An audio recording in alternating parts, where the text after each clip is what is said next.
మీ కళ్ళు దేవుని వాక్యాన్ని చూడాలి, మీ నోరు ఆయన మాటల్ని పలకాలి. చదువు రాని వాళ్ళు వినాలి, చదువుతుంటే. హల్లెలూయా. అందరినీ 8వ అధ్యాయం నుండి మొదటి నుంచి 15 వచనాలు చదువుకుందాం. నాతో పాటు చదవండి. మనిషి విధానం ఎలా పనిచేస్తుంది? మనం భూమి మీద ఉన్నాం, మనం శరీరంలో ఉన్నాం, అదే సమయంలో రక్షించబడిన బిడ్డలు మనం. అంటే మనము పరలోకపు కాలానికే ప్రయాణం అవుతున్నాం. ఐగుప్తు లోకాన్ని విడిచిపెట్టాం, పరిశుద్ధాత్మ మేఘం కింద ఉన్నాం, ఎర్ర సముద్రము దాటాం నీటి బ్యాప్టిజం ద్వారా. 10 ఆజ్ఞలు దేవుని వాక్కు మనకు వస్తుంది. ఇజ్రాయెల్ ప్రజల జీవితం ఎలాగుందో ఆత్మీయంగా రక్షించబడిన మన జీవితం కూడా అలాగే ఉంది. అంటే వాళ్ళు విడిపించబడ్డారు ఫరో చేతులకు వెళ్ళి, మనం లోకస్తులైన సైతాన్ చేతులకు వెళ్ళి విడిపించబడ్డాం. వాళ్ళు బానిస సంఖ్యలు తెగిపోయాయి, పాపపు బానిస సంఖ్యలు మనకు తెగిపోయాయి. క్రీస్తు వలన, క్రీస్తు రక్తము ద్వారా, ఆయన శిలువ మరణం ద్వారా. వాళ్ళు మేఘం కింద నడుస్తూ ఉన్నారు, మనకు పరిశుద్ధాత్మ దేవుడే పర్మనెంట్గా మనతో నివసించడానికి వచ్చేసాడు. అందరిలో ఆత్మదేవుడు నివసిస్తున్నాడు. నువ్వు పట్టించుకున్నా పట్టించుకోకపోయినా, ఆ పరిశుద్ధాత్మ మీద ఒక నదరేసినా ఏకపోయినా, ఆయన నీలో మాత్రం ఉన్నాడు. హల్లెలూయా. నువ్వు పట్టించుకోకపోతే ఆయన ఏం చేస్తాడు? ఇంట్లో అన్నం ఉంది, ప్లేట్లో అన్నం ఉంది, నువ్వు తింటలేదు. అమ్మ అడిగింది తినరా అంటే నాకు వద్దు, ఎందుకంటే నాకు ఆకలి లేదు మమ్మీ. ఏమి తిన్నావురా? ఏం తిన్నావు? ఎందుకు ఆకలి లేదు? ఆత్మకు ఆకలి, వాక్యం. ఆ 40 సంవత్సరాల పరలోకపు మన్నా కురిసింది వారి కొరకు. దాన్ని వాళ్ళు పూజించారు. అలాగూ అనుదినము దేవుని వాక్యాన్ని మనం పూజించాలి. ప్రతి ఆదివారము ఆయన ఆలోచనను స్వీకరించాలి. స్వీకరిస్తే పరిశుద్ధాత్మ బలంగా పనిచేస్తుంది. వీళ్ళందరూ బయలుదేరి సెటిల్ అయిపోయారు. ఆస్తులు వచ్చాయి, అంతస్తులు వచ్చాయి, పొలాలు వచ్చాయి, ఇళ్ళు వచ్చాయి, అన్నీ వచ్చేసాయి. హ్యాపీగా ఉన్నారు. ఇక ప్రాబ్లం లేదు, రోగం లేదు, జబ్బు లేదు, బాధ లేదు, కష్టం లేదు, నష్టం లేదు, సమృద్ధి ఉంది. తోటలు, పొలాలు, భూములు, ఆస్తి అన్నీ ఉన్నాయి, ఇళ్ళు అన్నీ వచ్చేసాయి. కానీ వాళ్లకు ఒక ఆలోచన వచ్చింది. 8వ వచనం చదువుకుందాము ఒకసారి, అందరం కలిసి చదువుదాం. 8వ వచనం కడకరండి. 8వ అధ్యాయం 8వ వచనం కడకరండి. అందరం కలిసి. వారు నిన్ను విసర్జించి ఇతర దేవతలు పూజించి, నేను ఐగుప్తులో నుండి వారిని రప్పించిన నాటి నుండి నేటి వరకు తాము చేయించు వచ్చిన కార్యములన్నిటి ప్రకారంగా వారు నీ ఎడల జరిగించుచున్నారు. వారు చెప్పిన మాటలు అంగీకరించు, వారు నన్ను విసర్జించి అని దేవుడు సమూయేలుతో చెప్తున్నాడు. వాళ్ళు అక్కడ ఏముందంటే, ఐగుప్తులో నుండి రప్పించిన నాటి నుండి నేటి వరకు చేయించు వచ్చిన కార్యములన్నింటి ప్రకారము వారు నీ ఎడల జరిగించుచున్నారు. హల్లెలూయా. నిజంగా ఈ ఆధ్యాత్మిక జీవితంలో పరిపూర్ణత, పరిపక్వత రావాలంటే నిరంతరం సాధన చేయాల్సిందే. పరిశుద్ధాత్మ పొందుకోగానే అయిపోదు, బాప్తిసం తీసుకోగానే అయిపోదు, వాక్యం తెలవంగానే అయిపోదు, 10 ఆజ్ఞలు తెలవంగానే అయిపోదు, ఆ మేఘం కింద ఉండగానే అయిపోదు, మన్నాను భుజించగానే అయిపోదు. కానీ ఏదైతే నీకు అనుగ్రహించబడిందో అనుగ్రహించబడిన దానిని చివరి వరకు నడవాలి. రక్షణ పొందినామన్న సంతోషము కాదు, కానీ రక్షణను మన ప్రాణం పోయేంత వరకు, యేసయ్య రాకడ వచ్చేంత వరకు కొనసాగించాలి. ఈ కొనసాగింపులో, ఈ ప్రయాణములో ప్రాబ్లమ్స్ వస్తాయి. ఎన్ని ప్రాబ్లమ్స్ వచ్చినా ఆత్మీయ జీవితం కుంటుపడదు, ఇన్నర్ లైఫ్ కుంటుపడదు. దేవునితో ఉన్న బంధం ఉందే, అది బ్రేక్ అయిపోయింది. మనుషులతో బ్రేక్ అయిపోయింది, నో ప్రాబ్లం. శత్రుడు ప్రాణమిత్రులుగా మారుస్తాడు, ఆయన చూసుకుంటాడు. సేవకులతో బ్రేక్ అయిపోయి నో ప్రాబ్లం, ఫ్యామిలీ మెంబర్స్తో బ్రేక్ అయిపోయి నో ప్రాబ్లం. కానీ ఆ దేవుడితో నువ్వు బ్రేక్ అవ్వద్దు. ఒకవేళ దేవుడితో కంటిన్యూ ఉన్నావు అనుకో, ఇవన్నీ సరి చేయబడుతుంది. ఫ్యామిలీ సరి చేయబడుతుంది, రిలేషన్ సరి చేయబడుతుంది, బంధుత్వం సరి చేయబడుతుంది, ఆత్మీయ జీవితం సరి చేయబడుతుంది.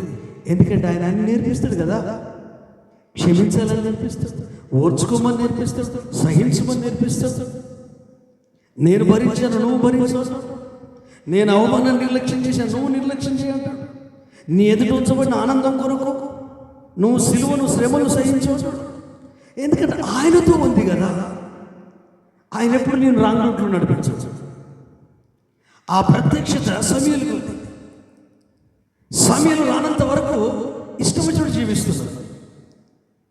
ఏలి పిల్లలు ఇష్టమొచ్చినట్టు జీవిస్తున్నారు. కానీ ఎప్పుడైతే సమయలు వచ్చాడో అప్పుడు దేవుడు మాట్లాడడం ప్రారంభించాడు. దేవుని ఆలోచన ప్రజల గురించి కూడా ప్రారంభించాడు. ఆ విధంగా దేవుడు తన ప్రజలను నడిపిస్తున్నాడు. కానీ వాళ్ళకి ఎక్కడ బ్రేక్ వచ్చింది తెలుసా? అందరం చూసి ఈ దేశాన్ని చూసి ఆ దేశాన్ని చూసి ఆ దేశానికి రాస్తున్నాడు, ఈ దేశానికి రాస్తున్నాడు, ఈ దేశానికి రాస్తున్నాడు. మరి మనకు రాసులేదేంటి అంటే మనల్ని మనుషులే ఏలాలి అని ఆలోచన వచ్చింది వాళ్ళకు. మనం కూడా అంతే. దేవుడు మనల్ని ఏలడానికి ఇష్టపడం, కానీ మనుషులు మనల్ని ఏలడానికి ఇష్టపడతాం. లేకపోతే పాస్టర్ ఏలాలి, లేకపోతే సంఘ కాపరి ఏలాలి, లేకపోతే పెద్దలు ఏలాలి, లేకపోతే తండ్రి ఏలాలి. ఏలుడొద్దు. బాధ్యత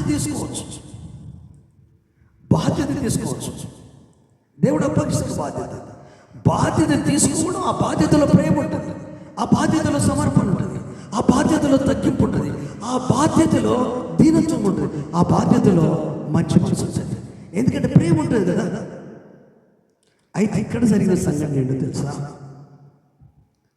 అందరూ సమయం దగ్గరికి వచ్చి రామా చూద్దామా. 2వ వచనం కూడా నేను చెప్తాను, అందరు కలిసి చూద్దాం. 3వ వచనం. వీరు బయర్షెబాలో న్యాయాధిపతులుగా ఉండి అతని కుమారులు అతని ప్రవర్తన అనుసరింపక ధనాపేక్షులై లంచములు పుచ్చుకొని న్యాయమును తిప్పివేయగా ఇజ్రాయేల్ పెద్దలందరూ కూడి రామాలో సమూయేలు వద్దకు వచ్చి, చిత్తగించుము, నీవు వృద్ధుడవు, నీ కుమారుడు నీ ప్రవర్తన వంటి ప్రవర్తన గలవారు కారు కనుక సకల జనుల మర్యాద చొప్పున మాకు ఒక రాజును నియమింపుము, అతడు మాకు న్యాయము తీర్చునని అతనితో అని. మీరు చదువుతున్నారు అందరూ? చదవాలి. ఎందుకంటే మీ చెవుల కన్నా వినపడాలి. మీకు నచ్చకపోయినా చదవాలి, మీకు నచ్చకపోయినా చదవాలి. ఎందుకంటే యేసయ్య మాటలు మీ నోట పలకాలి, యేసయ్య వాక్కు మీ నేత్రాలు చూడాలి.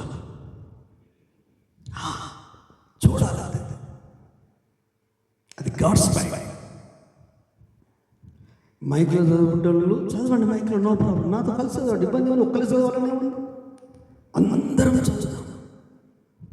అప్పుడు మీకు ఫియర్ కూడా పోతుంది, మీకు వాక్యం అర్థమవుతుంది, ప్రతి లేఖనం అర్థమవుతుంది.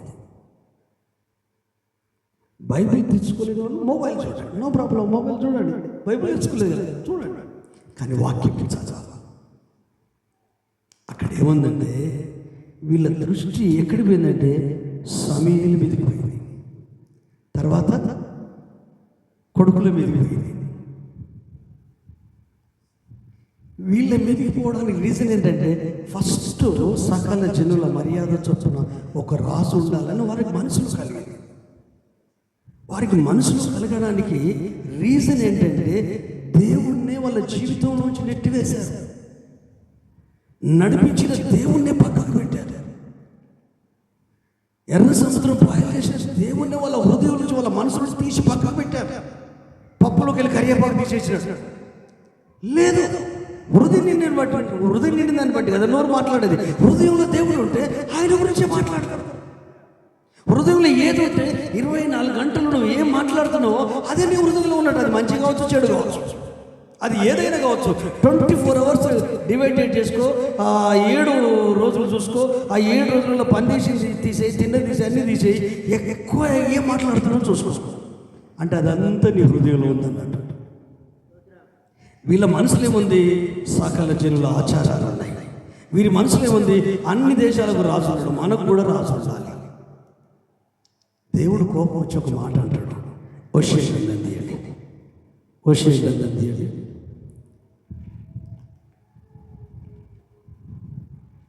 హోషేయ గ్రంథం 13వ అధ్యాయం అందరు తీయాలి. 10-11 వచనాలు చదువుతాను. నీ పట్టణములలో దేని యందు నీకు సహాయము చేయకుండా నీ రాజు ఏమాయను, రాజులు అధిపతులు ఏమాయను. చదవండి. నీ పట్టణములలో దేని యందును నీకు సహాయము చేయకుండా నీ రాజు ఏమాయను, రాజును అధిపతులను నా మీద నియమించమని నీవు మనవి చేసుకుంటే గదా, నీ అధిపతులు ఏమైరి? కాగా కోపము తెచ్చుకొని నీకు రాజును నియమించి తిని క్రోధము కలిగి అతని కొట్టివేయుచున్నావు.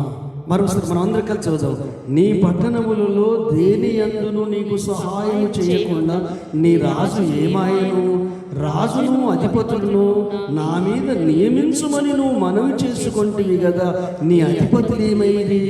కాగా కోపము తెచ్చుకొని నీకు రాజును నియమించి తిని క్రోధము కలిగి అతనిని కొట్టివేయుచున్నాను. హల్లెలూయా.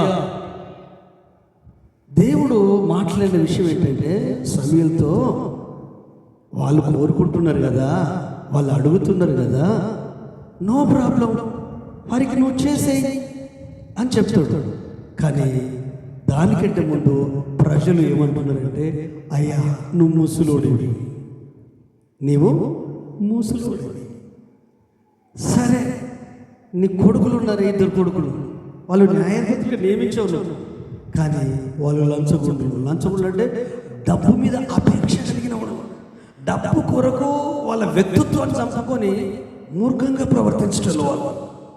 నీలాంటి ప్రవర్తన కాదు వారిది, నీలాంటి మనసు కాదు వారిది, నీలాంటి హృదయం కాదు. కాబట్టి మాకు రాజు కావాలి. హల్లెలూయా. రాజు కావాలని అడిగితే బాగుంటుంది. ఇప్పుడు ఒక్క మాట మనం అడుగుదాం, మనం ఎవరో ముసలిలో కాకుంటుంటామండి.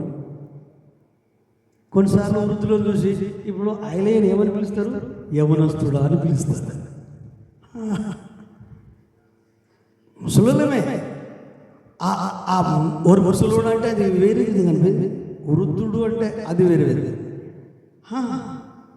ఈ వ్యక్తి వయసు ఉడిగింది, కానీ ఆత్మ అదే, బలం అదే, నడిపింపదే, అభిషేకం అదే, యథార్థత అదే.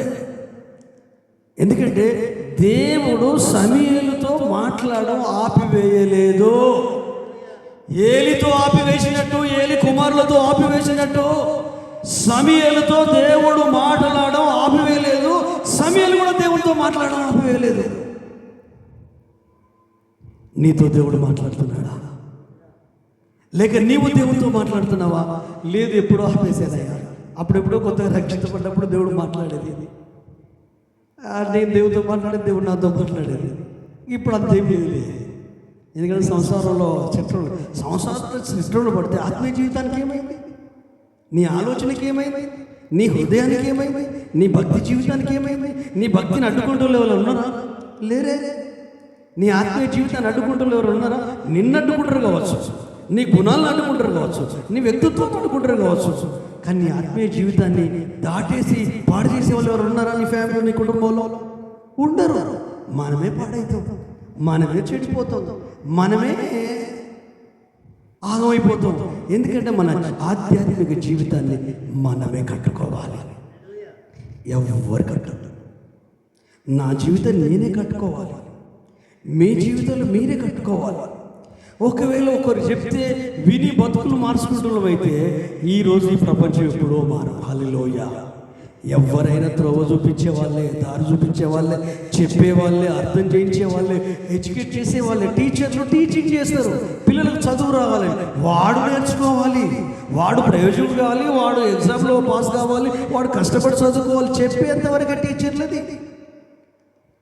నీకు ట్రూత్ అర్థమైతే, సత్యం సత్యం అర్థమైతే నీలో ఉన్న పరిశుద్ధాత్మ దేవునితో నీ జీవితాన్ని కట్టుకోవాలి. వీళ్ళు ఏం చేశారు? గతాన్ని మర్చిపోయారు, ఎర్ర సముద్రాన్ని మర్చిపోయారు, ఎరుకగూడలను మర్చిపోయారు, తర్వాత అక్కడున్న సిచ్యువేషన్ ఐగుప్తును మర్చిపోయారు, అక్కడ బానిస బ్రతుకు మర్చిపోయారు, అన్నిటి మర్చిపోయారు. ఒక రాజు మీద ఉంటే వాళ్ళు ఎంత బతికారండి, ఎంత ఇనుప సంఖ్యలకు. అలాంటి రాజు మాకు కావాలంటారు వీళ్ళు. మనం కూడా మనకు రాజులు లేరండి, మన మనసే మనకు రాజు. హల్లెలూయా. మన మనసే మనకు రాజు, అది మనల్ని కంట్రోల్ చేస్తుంది. బానిసలుగా మారడానికి మన మనసే, మన మనసే. లోకానికి బానిసలుగా కావడానికి, అసత్యానికి బానిసలుగా కావడానికి, పనికిరాని విషయాలకు బానిసలుగా కావడానికి మన మనసే మనకు రాజు. మనసు ఏం చెప్తుందో నువ్వు అది చేయొద్దు. లోపల ఉన్న పరిశుద్ధాత్మ దేవుడు ఏం చెప్తున్నాడో అది మాత్రమే నువ్వు చేయాలి. వీళ్ళు వచ్చి మాట్లాడిన మాట ఏంటంటే, నీ కొడుకులు మంచోళ్ళు కాదు, డబ్బు పిపాసు, నువ్వు ఆ ముసలోడు. ఈ రెండు మాటలు అన్నప్పుడు బాధ అనిపించాలి కదా సమయాలకు. మనుషులు కదా, అనిపిస్తుంది, బాధ అనిపిస్తుంది. దేవుని యొక్క ఆలోచన ఏంటంటే, మన మనసు మన మీద పెత్తనం చేయొద్దు. మనుషులు కాదు. ఇప్పుడు నేను నీ మీద పెత్తనం చేస్తే నువ్వు ఓర్చుకుంటావు, నువ్వు నా మీద పెత్తనం చేస్తే నేను ఓర్చుకుంటాను. ఇంతెందుకు భార్య ఓర్చుకోదు, భర్త ఓర్చుకోదు. కానీ మన మనసు మనల్ని కంట్రోల్ చేయడానికి ప్రయత్నం చేస్తుంది. వీళ్ళ మనసు ఎట్లా కంట్రోల్ చేస్తుందంటే, ఇన్ని కార్యాలు ఐగుప్తులో జరిగినాయి, 40 సంవత్సరాల ప్రయాణాలలో జరిగినాయి. వీళ్ళు ఏమంటున్నారంటే, సమయంలో ఇజ్రాయెల్ ప్రజల ప్రయాణ పద్ధతిలో అడుగడుగున ముందును వెనుకను దేవుడే ఆవరించున్నాడు, ఆలోచనిస్తున్నాడు, నడిపిస్తున్నాడు. వీళ్ళు నిమిత్త మాత్రులే, మోషే అహరోనులు కూడా నిమిత్త మాత్రులే, ఇజ్రాయెల్ ప్రజలు కూడా నిమిత్త మాత్రులే.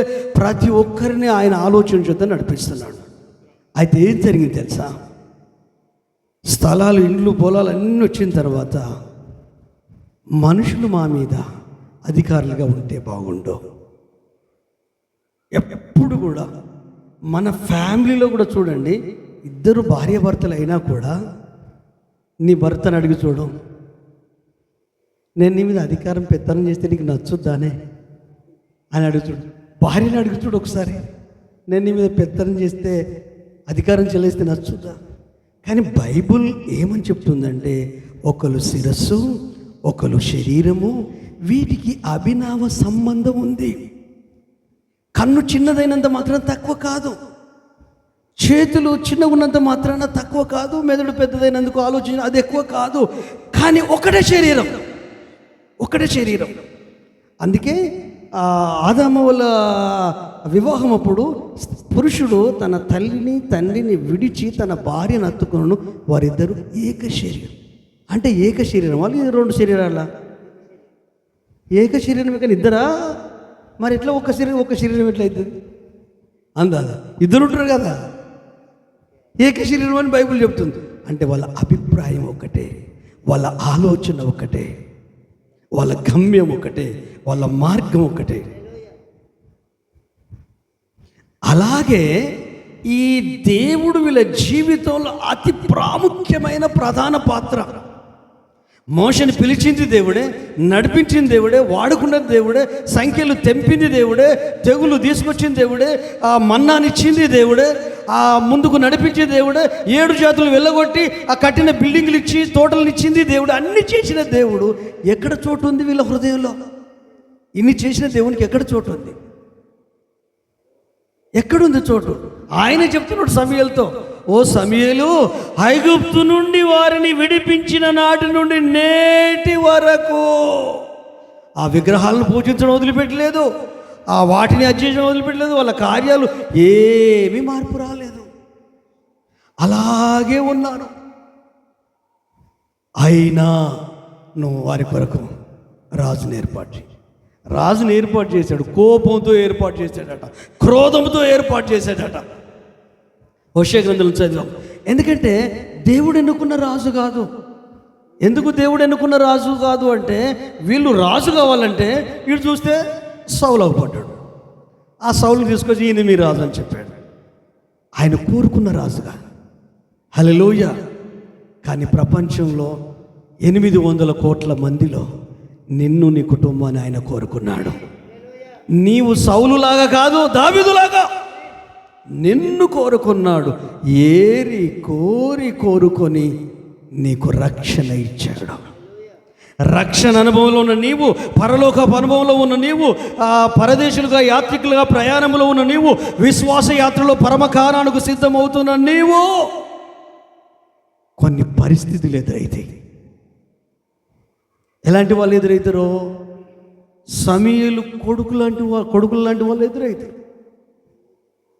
వారిని ఆశ్రయించుకో, ప్రార్థన చేయి. ఏ తల్లిదండ్రులైనా పిల్లలు చెడిపోవాలని పెంచుతారంటే, ఏ తల్లిదండ్రులైనా చెప్పండి, ఏ తల్లిదండ్రులైనా వాళ్ళకి ఫ్యూచర్ బాగుండాలని మంచి ఎడ్యుకేషను, మంచి స్కూలు, మంచి ఫుడ్డు, మంచి ఫెసిలిటీ మనకున్నంతలోనే, మన స్థాయికి మించి కాదు సుమా, మన స్థాయిలో మనకున్నంతనే మన పిల్లలను మనం పస్తులున్నా వాళ్ళకి అన్నీ ప్రొవైడ్ చేస్తాం. స్టడీ గురించి కావచ్చు, డబ్బుల గురించి కావచ్చు, ఏమన్నా అనారోగ్యం వస్తే హాస్పిటల్ కావచ్చు, మర్యాద కావచ్చు, గౌరవం కావచ్చు, విలువలు కావచ్చు, అన్నీ నేర్పిస్తాం. మన ఫ్యామిలీలో, మన కుటుంబంలో మన పిల్లలకు గొప్ప వాళ్ళు, ప్రయోజకులు కావాలని. రిక్షా దొక్కే తండ్రి నా కొడుకు రిక్షా దొక్కాలని సిద్ధపరచడు కొడుకును. బాసలు దోమే తల్లి నా బిడ్డ అన్ని నెలల బాసలు దోమాలి అనుకోదు. నా బిడ్డ ప్రయోజకురాలు కావాలి, నా కొడుకు ప్రయోజకుడు కావాలా. మరి వాళ్ళు చెడిపోతే ఈ తల్లిదండ్రులు తప్పేంటండి? వాళ్ళు పెద్దోళ్ళు అయిపోయారు, వయసు వచ్చేసింది, రెక్కలు వచ్చేసినాయి, ఏది పడితే అది ఆలోచనలు వస్తున్నాయి, అడ్డదిడ్డంగా ఆలోచిస్తున్నారు, అడ్డదిడ్డంగా ఊహలు వచ్చేస్తున్నాయి, చెట్టపట్టలు వేసుకొని తిరుగుతున్నారు, చాటుమాటు చోట్లలో తిరుగుతున్నారు, ఇంకెక్కడికో గార్డెన్ పోతున్నారు, ఇంకెక్కడికో పోతున్నారు. మన తల్లిదండ్రులు వెళ్ళి చూస్తామా? చూడలేం కదా. మరి వీళ్ళకు దేవుడు ఒక స్థాయి ఇస్తే ఆ స్థాయిని వీళ్ళు కాపాడుకోలేదు. సమయాలు తప్పులేదు. హల్లెలూయా. ధనాపేక్షలు అయిపోయారు. న్యాయం చేయాల్సిన వాళ్ళు అన్యాయం చేస్తున్నారు. ఆ అన్యాయం ఎట్లా చేస్తున్నారు? డబ్బు తీసుకుని అన్యాయం చేస్తున్నారు, లంచం తీసుకుని అన్యాయం చేస్తున్నారు. అయితే ఈ ఇజ్రాయేల్ ప్రజలు సమూయేలు గురించి ఏం ఆలోచించాలి? అయ్యా, ఇంతప్పటి నుంచి ఆ ఏలి దగ్గర ఉన్నప్పటి నుంచి నిన్ను చూస్తున్నా. పాలు విడిచిన దినము నుండి, కానీ ఏ లోపం నీ లోపల లేదే. చిన్ననాటనే దేవుడు నీతో మాట్లాడాడే. జరగబోయే సంగతులు, ఏలి కుటుంబానికి ఏం జరుగుతుందో బయలుపరిచాడే, పేరు పెట్టి పిలిచాడే. ఆ తర్వాత దీర్ఘదర్శన పేరు వచ్చిందే. సందర్భం వచ్చినప్పుడు చెప్తే 12వ అధ్యాయంలో ఉంటుంది, ఆయన సాక్ష్యం అంత ఉంటుంది, సమూయేలు సాక్ష్యం అంతా. ఇప్పుడు దిగండి, బైబిల్ దిగండి, అస్సలు బైబిల్ దిగండి. జస్ట్ నేను చెప్పే మాటలు వినాలి, జస్ట్ ప్రతి మాట వినాలి. చదవడం కొరకు కాదు నేను చెప్పేది. నేను చెప్పే ప్రతి మాట మీరు విని అనుసరించడం కొరకు, ఆచరించడం కొరకు. ఎప్పుడు మీ మైండ్ డైవర్ట్ కానివ్వకండి, ఎటువైపు కానివ్వకండి. ఎందుకంటే దేవుడు మాట్లాడుతున్నప్పుడు ముత్యాలాగా ఒక్కొక్కటి ఏరుకోవాలి. ఆ సమూయేలు గురించి, నువ్వు చేతగానోడివి, నువ్వు మూసులోడివి, ఇక నీ వల్ల కాదు, నువ్వు చేయలేవు. అసలు ఆత్మీయ జీవితంలో రిటైర్మెంట్ ఉండదండి. విశ్వాస జీవితంలో కానీ సేవకుల రిటైర్మెంట్ ఉండదు, పదవి విరమణ ఉండదు, కాలక్షేపం ఉండదు. అందుకే చనిపోయేంత వరకు కూడా సేవకులు వాక్యం చెప్పుకుంటూనే చనిపోయారు. విశ్వాసులు ప్రార్థించుకుంటూ ప్రభు సన్నిధులు ఉండే చనిపోయారు. దీనికి రిటైర్మెంట్ ఉండదు. వీళ్ళకి అర్థం కాక ఇటు సమూయేలు అంటున్నారు, ఇటు కొడుకులను అంటున్నారు. అయితే సమూయేలుకు ప్రతికూలంగా ఉందట వాళ్ళు అనే మాట. వాళ్ళని తిట్టినది కాదు, కొడుకులు అన్నది కాదు. కొడుకులు నిజంగా అట్లా ఉన్నారు, దాంట్లో బాధ ఏముంది సమూయేలుకు? ఏమండి, ఇప్పుడు వాళ్ళు నిజంగా లంచగొండిలు, దానాపేక్షలు ఉన్నదే అంటున్నారు కదా, మరి ప్రాబ్లం ఎందుకు? ఇక మనకు ఉన్నదన్నప్పుడు ఉన్నది అంటున్నారు. నువ్వు మంచిదని, మంచివాడు, నిన్ను మంచిది అంటలేదు. బాధ ఎందుకు? నువ్వు అట్లా కాదు కదా. అర్థమవుతుందా? ఈ చిన్న సూక్ష్మంగా ఉన్నదాన్ని గనక పట్టుకుంటే బ్రతుకులో మార్పు వస్తుంది. మనిషి ఎక్కడ బెండ్ అయిపోతాడంటే, మనల్ని ఎవరన్నా ఏమన్నా అంటే మనకేమైపోతుందంటే బాధ వచ్చేస్తుంది, ఏడుపు వచ్చేస్తుంది. నన్ను ఇట్లా అంటారా. కానీ వాళ్ళు అన్నట్టు నువ్వు కాదు కదా, నీ జీవితం అది కాదు కదా, నీ లైఫ్ అది కాదు కదా, నీ మనసు అది కాదు కదా. మరి వీళ్ళని అన్నారు, ఏమన్నారు వీళ్ళను? లంచగొండులు, ధనాపేక్షులు కాబట్టి అన్నారు. అన్నప్పుడు సమూయేలుకు కొడుకుల గురించి బాధ అనిపించాల. నేను వారిని మంచిగానే పెంచాను, నా ఆత్మీయతను వాళ్ళు అందుకోలేకపోయారు. ప్రజల మీద కూడా కోపం రాలి, ఇశ్రాయేల్ ప్రజల మీద కోపం వచ్చి దేవునికి, అయ్యా వీళ్ళేం ప్రజలయ్యా, ఇన్ని సంవత్సరాల నుంచి నేను వీళ్ళని నడిపిస్తున్నా, నా పిల్లల్ని ధనాపేక్షలు అంటున్నారు, వారి ప్రవర్తన మంచిది అంటున్నారు అని యేసేకు చెప్పలేదు. ఎందుకంటే ఉన్నదే అన్నారు కదా, ఉన్నదే అన్నారు. అయితే ఉన్నదే అనడానికి ముందు ప్రభువా వీళ్ళు న్యాయస్థానంలో న్యాయం తీర్పు తీర్చే ప్లేస్లో ఉన్నారు కనుక, దేవా వీళ్ళు అక్రమంగా నడుస్తున్నారు, వంకర బుద్ధి ఉంది వీళ్ళకు, సరైన దైవిక జ్ఞానం లేదు. అయ్యా సమూయేలుకి ఇచ్చిన జ్ఞానం ఇవ్వయ్యా, నీ జ్ఞానం ఇవ్వయ్యా, వాళ్ళను నువ్వు మార్చగలుగుతావయ్యా, ఎవరినైనా మార్చగలుగుతావయ్యా, ఇదిగో వీళ్ళు అన్యాయం చేస్తున్నారయ్యా అని వారి కొరకు ఎందుకు ప్రార్థన చేయొద్దు ఇశ్రాయేల్ ప్రజలు? ఎంతకాలం సమూయేలు ప్రార్థన చేయాలా ఇశ్రాయేల్ ప్రజల కొరకు? సమూయేలు కుటుంబం కొరకు ప్రార్థన చేద్దా, సమూయేలు పిల్లల కొరకు ప్రార్థన చేద్దా, సంఘంలో ఉన్న వారి కొరకు ప్రార్థన చేద్దా, సంఘస్థుల కొరకు ప్రార్థన చేద్దా, ప్రతి ఫ్యామిలీ కొరకు ప్రార్థన చేద్దా? సేవకులే చేయాలా ఫ్యామిలీ కొరకు? సంఘస్థులు చేయకూడదా? అయ్యా పలాని ప్రవర్తన బాగలేదు, వాళ్ళతో అంటే బాధపడతారు.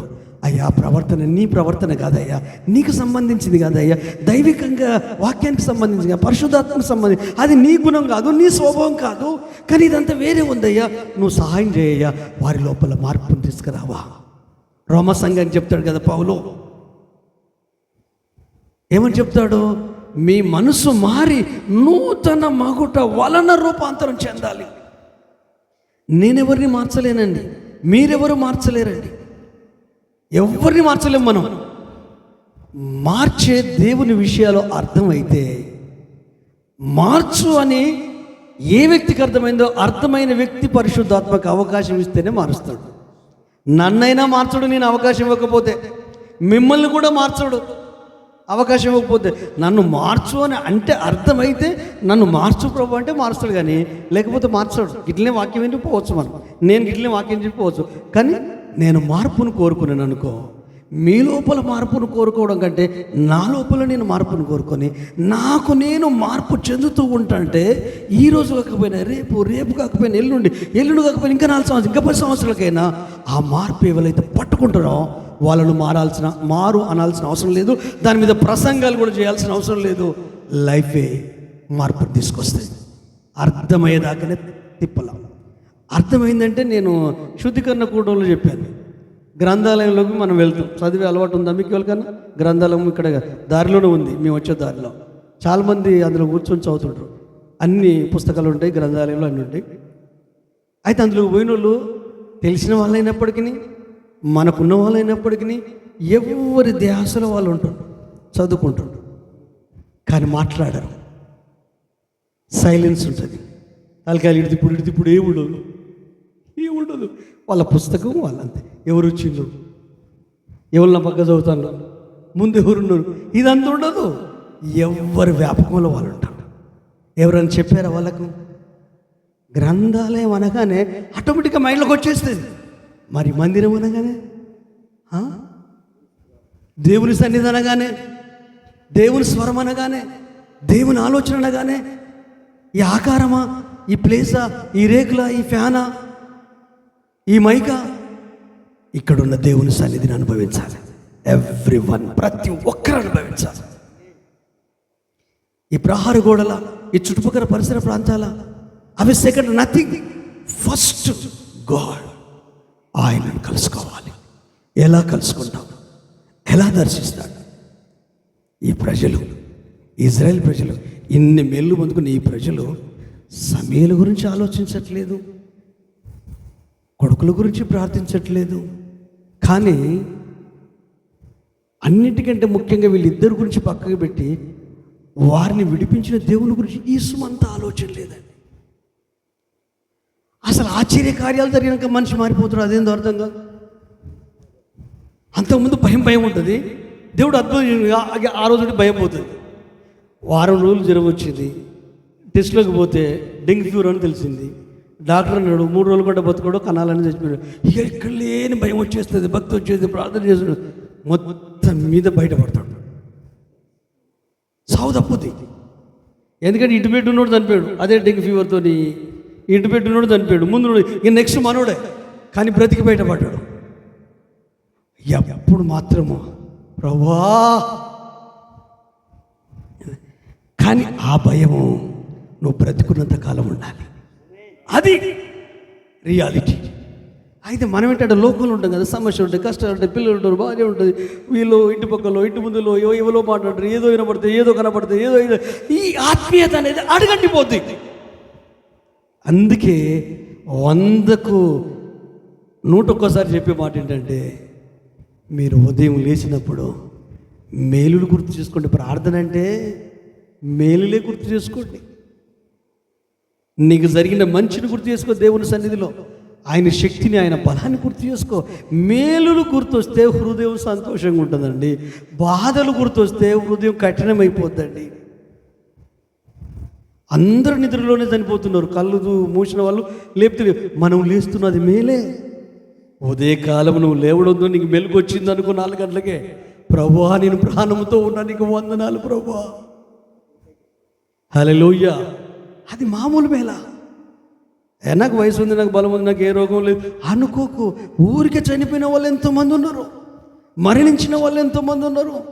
సావు మరణం చాలా బలమైంది, అది పిచ్చి లేపుతుంది. చావు గురించి ఆలోచిస్తే చావు వస్తే ఎట్లుంటుంది, చావు వస్తే ఎట్లుంటుంది. ఆ రోజు అన్నం తిన కూడుకపడతారు. బ్రతకాలన్న ఆశ ఎక్కువ, సావు అంటే ఇంట్రెస్ట్ ఉండదు. బ్రతకాలన్న ఆశ ఉన్న వాళ్ళు మ్యారేజ్ డీల్ చేసుకోకండి. బతకాలన్న ఆశ ఉన్న వాళ్ళు బర్త్డేలు చేసుకోకండి. వెనకటి కాలంలో ముసలులకు వాళ్ళు ఎప్పుడు పుట్టిలో వాళ్ళకి తెలియదు. 75, 84 అయినా కూడా వాళ్ళకి ఏమనిపించదు. అర్థమవుతుందా? ప్రార్థన చేసుకోండి, ఇంటి మంది కేక్ కట్ చేసుకోండి, నేను వద్దనట్లేదు. మీరు సెలబ్రేషన్ చేసుకోండి, అది సెలబ్రేషన్ చేసుకున్నంత ఆనందం కాదు. నీ లైఫ్లో 1 సంవత్సరం లెస్ అయిపోయింది, హైస్ తగ్గిపోతుంది. మనకు తెలియక సంబరం చేసుకుంటున్నాం, కేకులు పెట్టుకుంటాం, స్వీట్లు పెట్టుకుంటాం. ఒకసారి అమ్మ 5 సంవత్సరాలు అయిపోయిందా, అందుకే ఈ బర్త్డే నేను చేసుకోవాలి అంటే మొత్తం మీద చేసుకోకపోయినా నేను ఫేస్బుక్లో, వాట్సాప్లో ఇట్లా పెట్టేది. అసలు తీసేసి నా మైండ్లోకి వెళ్ళి. ఎందుకు? అది గుర్తొస్తే వయసు గుర్తొస్తుంది. వయసు గుర్తొస్తే అమ్మో నా బలహీనత వచ్చేస్తాయి. అయ్యో శాతం కూడా పోతా. 45, 60, 70, 75. కానీ మీరు చూడండి, ఇప్పటికీ 90 సంవత్సరాల నుండి కూడా వాళ్ళకు వయసు గుర్తులేదు. వాళ్ళు ఏ రోజు పుట్టిల్లో తెలియదు. ఏమో నాకు తెలియదు బిడ్డ, పలాంటి పండుగ అప్పుడు, పలాంటిగా ఆ పిల్లగాడు పుట్టినప్పుడు అప్పుడు పుట్టినావు నువ్వు అని చెప్తాడు, కానీ గుర్తుండదు. అంటే మనకేంటంటే మనకు తెలియకుండా డిగ్రేజ్ అయిపోతాం. అందుకే మేలు గుర్తు చేసుకోవాలి. అందుకే ఉపకారాలు వీళ్ళు గుర్తు చేసుకోకపోవడం వలన ముసలితనాన్ని గుర్తు చేసుకున్నారు, కొడుకుల ప్రవర్తనను గుర్తు చేసుకున్నారు. ఇవి అవసరమా? వీళ్ళకి అవసరం లేదు, వీళ్ళకి అవసరం లేదు. వీళ్ళకి ఏం తక్కువైంది? దేవుణ్ణి పక్కకు పెట్టారు. బాధ అనిపించింది, కానీ తను చేసిన పని ఏంటి తెలుసా? దేవునికి చెప్పాడు. ఎంత మంచోడండి సభ్యుడు. మీరు అదే పని చేయండి. మీతో ఉన్న వాళ్ళు మిమ్మల్ని ఇబ్బంది పెట్టినా, మీ భార్య మిమ్మల్ని ఇబ్బంది పెట్టినా, మీ కుటుంబం మిమ్మల్ని ఇబ్బంది పెట్టినా, కొలీగ్స్ ఇబ్బంది పెట్టినా, పనిచేసే స్థలంలో ఇబ్బంది ఉన్నా, అక్కడ నీ విలువ పెరిగితే వాళ్ళు తట్టుకోలేరు. నీ సహోద్యోగులు నీ టాలెంట్, నీ స్కిల్ చూస్తే నేను ఎక్కడ అణచివేయాలని చూస్తారు. నీ క్యాలిబర్ని చూసి అమ్మో వీడు చూసాడు పెద్దోడు అయిపోతాడు అని ఏం చేద్దాం ఏదో ఒకటి నీ మీద నెట్టేసి ప్రయత్నించి వెనక్కి లాగడానికి ప్రయత్నం చేస్తారు. No problem. జస్ట్ ఇంటికి వచ్చేసి వాళ్ళ మీద నువ్వు ఆయాసపడకుండా, ఇటు వీళ్ళ మీద ఆయాసపడకుండా మోకాళ్ళ మీద ఉండి, ప్రభా ఇది తట్టుకోవాలంటే నేనేం చేయాలి, దీన్ని ఓవర్కమ్ చేయాలంటే నేనేం చేయాలి, వాళ్ళకు నా మీద కళ్ళమంటుంది, వాళ్ళకు నా మీద ఓర్వలేనితనం ఉంది, నేను దాని గురించి ఆలోచించాను. నా కొడుకులు నేను బాగు చేశాను, వాళ్ళు సరిగా లేరు, నేనైతే బాగానే ఉన్నాను, వాళ్ళేమో మా ఇద్దరిని సాకు చూపించి రాసు కావాలంటున్నారు. కానీ నన్నేం చేయమంటావు ప్రభువా అని సమూయేలు యెహోవాకు ప్రార్థన చేసినట్లుంటుంది. ప్రార్థన చేస్తే యెహోవా దేవుడు అంటాడు, ఓ పిచ్చి సమూయేలు, వాళ్ళు నిన్ను విసర్జింపలేదురా నాయన, నన్నే విసర్జించారు. వాళ్ళది ఐగుప్తు నుంచి విడిచిపెట్టిన నుండి ఇప్పటి వరకు వాళ్ళని చూసుకుంటూ వస్తున్నా. కానీ వాళ్ళు విగ్రహాల పూజ చేస్తున్నారు, యాత్రలు పోతున్నారు, పురస్కారాలు చేస్తున్నారు, అన్యుల దేవతలు పూజిస్తున్నారు. మీరు ఇజ్రాయెల్ చరిత్ర చూడండి, మాటికి తప్పిపోవడం ఉంటుంది, నిలబడి ఉండదు. ఇజ్రాయెల్ చరిత్రలో అహరోను లాంటి వాడే తప్పిపోయా. మోషే లాంటి వానికి కోపం వచ్చి బండతో మాట్లాడమంటే బండను కొట్టే. మనుషులందరూ నార్మల్ పీపుల్. హల్లెలూయా. ప్రవక్త కానీ, అపోస్తలుడు కానీ, సేవకుడు కానీ, బిలీవర్ కానీ, సంఘ పెద్ద కానీ అందరూ సామాన్య దేవుని పిల్లలు. హల్లెలూయా. దీనికి వేరే ఏది ఆపాదించేది లేదు. ఆయన మన తండ్రి, ఆయన మన పిల్ల, ఆయన మన కాపరి, ఆయన మేపే గొర్రెలం మనం, అంతే. దీంట్లో ఏమీ లేదు. ఇది అర్థం కావాలంటే కొంచెం కష్టమైంది, అయినా కొంతమందికి అర్థమవుతుంది. ఎందుకంటే మనము కేవలం ఆయన సన్నిధి, అది ఇజ్రాయెల్ ప్రజలు గుర్తించక రాజు కావాలని కోరుకున్నాను. వాళ్ళు చెప్పినట్టు చేసే అన్నాడు. ఆ రాజు ఏం చేస్తాడంటే మిమ్మల్ని బానిసలు చేస్తాడు, మిమ్మల్ని తిండి తినియడు, మిమ్మల్ని నిద్రపోనివాడు, వెట్టి పని చేపిస్తాడు, పనులు చేపిస్తాడు, మీ కొడుకులను ఇబ్బంది పెడతాడు, మీ కూతురుని ఇబ్బంది పెడతాడు. అయినా పర్వాలేదు. వీరి జీవితం నుండి మనము నేర్చుకోవాల్సిన పాఠం ఏంటంటే, మనకు రాజు ఎవరంటే మన మనసే. సాతానుడు వాడు మనల్ని గెలవలేడు, ఎందుకంటే మన చేతుల నుండి వచ్చాం. హల్లెలూయా. బాప్తిసం తీసుకున్నాం, పరిశుద్ధాత్మ పొందుకున్నాం, ఇప్పుడు దేవుని పిల్లలం అయిపోయాం.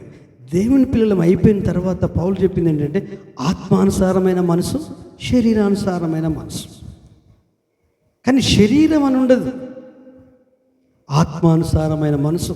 ఆ భావంతోనే శరీరానుసారులు అని అంటాడు.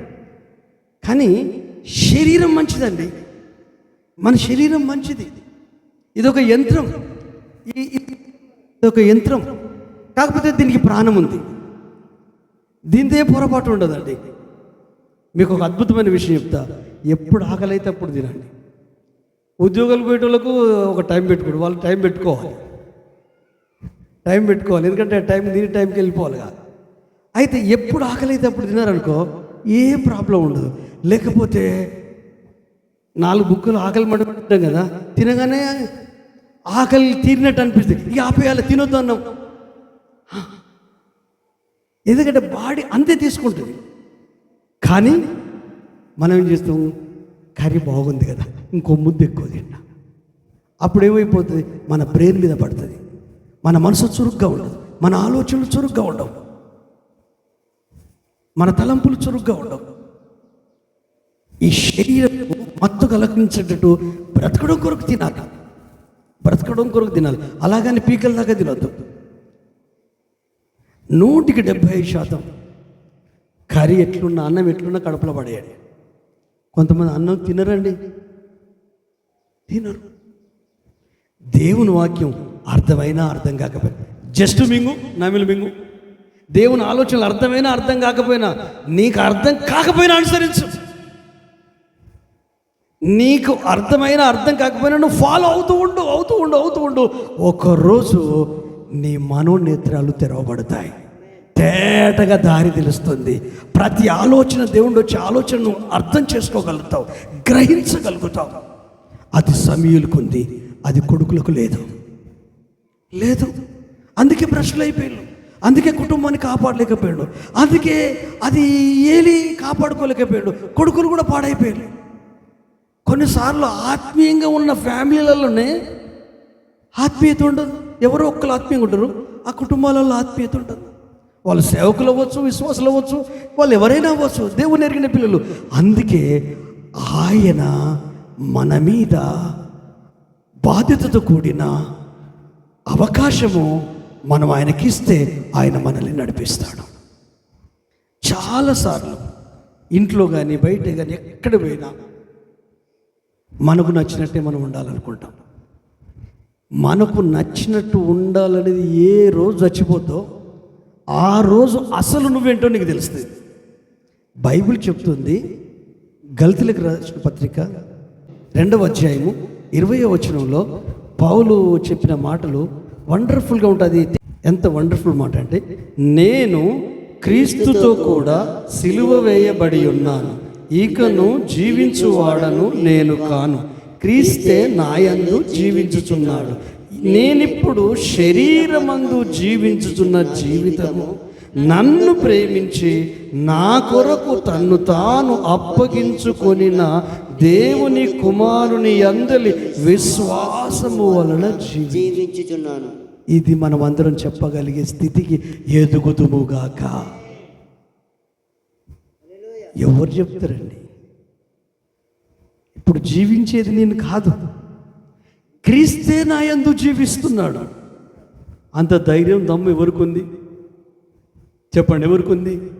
లేకపోయినా మనం ప్రాక్టీస్ చేద్దాం, అభ్యాసం చేద్దాం. ఎందుకంటే సాధనమున పనులు సమకూరుతారులోన ఆయన నాలో నివసిస్తున్నాడు అన్న స్పృహ ఉన్న యోబు, నాలో నివసిస్తున్నాడని స్పృహ ఉన్న యోసేపు ప్రధానమంత్రి అయ్యాడు. యోబు కోల్పోయింది పొందుకున్నాడు. ఆయన థాట్స్లలో చూడండి, యోసేపు లైఫ్ స్టైల్లో చూడండి, యోబు లైఫ్ స్టైల్లో చూడండి. దేవుడు సాక్ష్యం ఇచ్చాడు. ఎందుకో అది వాళ్ళకి తెలిసింది, మరి వాళ్ళకి అర్థమైంది అది. మరి మనకెందుకు అర్థం కావద్దు? రక్షించబడిన నీవు కాదు. అందుకే పేర్లు మారుస్తాం అన్నాడు. పాత పేరు ఉండొద్దని, పాత పేరు ఉంటే పాతకు జీవితం గుర్తొస్తుందని. పేరుదే ముందులే, గుణం మారితే అయిపోద్ది కదా మార్చకపోయినా. ఆయన అదే చేస్తున్నాడు. ఆ పౌలు లైఫ్లో చూడండి, పాత విషయాలు ఏమన్నా ఉన్నాయా? గతంలో చేసిన పనులు ఏమైనా చేశాడా? గతంలో మాట్లాడిన విషయాలు ఏమైనా ఉన్నాయా? లేవు. ఒక్కొక్కటి నేర్చుకున్నాడు. ఒకరోజు ధైర్యం వచ్చింది, జీవించేది నేను కాదు, క్రీస్తే నా యందు జీవిస్తున్నాడు అని ఆగిపోకుండా, ఇప్పుడు ఈ శరీరంలో నేను బ్రతుకున్నాను కదా, కేవలం నా కొరకు చనిపోయి తిరిగి లేచిన దేవుని కుమారుని యందలి విశ్వాసముతోనే బ్రతుకుతున్నాను. నేను మాట్లాడే ప్రతి మాట, నాకు వచ్చే ప్రతి ఆలోచన, నేను చేసే ప్రతి పని ఆయన యందు విశ్వాసం ద్వారానే చేస్తున్నాను అని ధైర్యంగా చెప్తున్నాడు. ఈ అనుభవంలోకి మనం ఎందుకు రావద్దు? ఈ ఆలోచనలోకి మనం ఎందుకు రావద్దు? నువ్వేం చేసినా నీలో ఉన్న యేసు నిన్ను ఆమోదిస్తున్నాడా? శబాస్ తమ్ముడా, శబాస్ చెల్లె, శబాస్ తల్లి, శబాస్ అని అనగలుగుతాడా? మనలో ఉన్న క్రీస్తు మనల్ని ఓకే గో హ్యాడ్, ఎస్ ఇది నా యందలి విశ్వాసంతో నువ్వు చేస్తున్నావు, విశ్వాస క్రియలు ఇవి, ఇది మాటలు కాదు, క్రియలలో పెట్టావు నీ లైఫ్, విశ్వాసం ద్వారా జీవిస్తున్నావు, నువ్వు ముందుకెళ్తున్నావు అని చెప్పగలిగే స్థితికి మనము ఎదుగుదుముగాక. అయితే ఎప్పుడు జరుగుద్ది ఇది? ప్రాక్టీస్ చేస్తూ వస్తుంది, లేకుంటే రాదు. వాక్యం అందరూ వింటారండి, కానీ విన్నది అనుసరించాలి, ఆచరించాలంటే ఆ వాక్కులో ఉన్న దేవుని ఆలోచన యొక్క విలువను గుర్తించాలి. మార్పుకు సంవత్సరాలు పట్టదండి. ఒక చిన్న మార్పు దమస్క పట్టణంలో కలిగింది, అంతే. అది కలిగిన ఏ వ్యక్తి అయినా ఆ దిశగానే వెళ్తాడు. క్రీస్తే మంచి మాది. అందుకే నేను మాటికి మీ అందరు చెప్పేది ఏంటంటే, 4 సువార్తలు బాగా చదవండి, గుర్తుపెట్టుకోవడం కొరకు చదవకండి, సంఘటనల కొరకు చదవండి. యేసు ఇక్కడ ఎట్లా ప్రవర్తించాడు, యేసు ఇక్కడ ఏం మాట్లాడాడు, యేసు సిచ్యువేషన్ ఏంటి, ఈడున్న సిచ్యువేషన్స్ ఏంటి, అక్కడున్న పరిస్థితులు ఏంటి. ఒకసారి మందిరంలోకి వెళ్ళాడు. మందిరంకి వెళ్తే సనుక్కుంటున్నారు. సనుక్కుంటే యేసే కోపం వచ్చింది. కోపం వస్తే ఆయన ఏం చేస్తాడు? ఓ మంచి పని చేస్తాడు. కోపం వస్తే పక్కన చూశాడు, చేయండి పోయినాడు, ఒరే నీ చేదాపురా అన్నాడు. బాగా అయిపోయింది. ఇది దేవుని పద్ధతి. కోపం వచ్చిన ప్రతిసారి నువ్వు ఒక మంచి పని చెయ్యి, మెల్లగా మెల్లగా కోపం పోతుంది. బాధ వస్తే తిండి తినడం మానేస్తాం, కోపం వస్తే ఇంటికి రావడం మానేస్తాం, ఎప్పుడో భార్య పడుకున్నాక ఇంటికి వచ్చేస్తాం. ఎందుకంటే ఆమె నువ్వు కొట్టలేవు, తిట్టలేవు, నువ్వు జర వీక్నెస్ ఏం అనలేవు. రాత్రి పడుకున్నాక 1 గంటకు వస్తావు. ఆమె నిద్రపోకుంటుంటుంది, కానీ నిద్రపోయినట్టు నటిస్తుంది. నువ్వు ఏమంటావు లేపో, మెల్ల కాళ్ళగా ఉండవు, డెక్ష కడిగిపోతావు. అందులో అన్నం కావాల్సుకునే తీసి వేరే ప్లేట్లు పెట్టేది నీకు తెలియదు. ఆయన అడగవు, పడుకుంటావు. అంటే ఒక్కసారి ఆలోచించండి. చిన్న చిన్నయ్య మన లైఫ్లో మనల్ని బానిసలు చేశాయి. దేనికి నువ్వు బానిస అయిపోయావు? అది నేను నిద్రపోనివ్వదు. యేసుకు బానిసగా స్లేవ్. నేను క్రీస్తు యేసు బానిసను. దేవునికి తప్ప లోకానికి, మనుషులకు, సంఘానికి, సేవకులకు, బంధువులకు, కుటుంబ సభ్యులకు, ఆత్మీయులకు, ఇరుగు పొరుగు వారికి ఎవ్వరికి బానిస అవ్వాల్సిన అవసరం లేదు. నీవు నేను మనం యేసుకు బానిసలం, ప్రేమకు బానిసలం, మంచికి బానిసలం, సత్యానికి బానిసలం, క్రీస్తుకు బానిసలం. వీళ్ళు దేనికి బానిసలవుతారట? రాజుకు బానిసలవుతారట, మనిషికి బానిసలవుతారట. ఎప్పుడైతే నువ్వు దేవుని కంటే ఎక్కువ ఏ మనిషిని ప్రేమించినా, అది భార్య అవ్వచ్చు, భర్త అవ్వచ్చు, పిల్లలు అవ్వచ్చు, కుటుంబం అవ్వచ్చు, సేవకులు అవ్వచ్చు, సంఘస్థులు ఎవరైనా పర్వాలేదు, ప్రతి ఒక్కరికి ఒక్కొక్క స్థానం ఉంది. యేసు స్థానాన్ని ఏది ఫుల్ఫిల్ చేయడు. నేను సేవకుని, నువ్వు గౌరవిస్తావు, నో ప్రాబ్లం, కానీ యేసు కంటే ఎక్కువ కాదు నేను. హల్లెలూయా. భార్యను ప్రేమించాలి కంటే యేసు కంటే ఎక్కువ కాదు.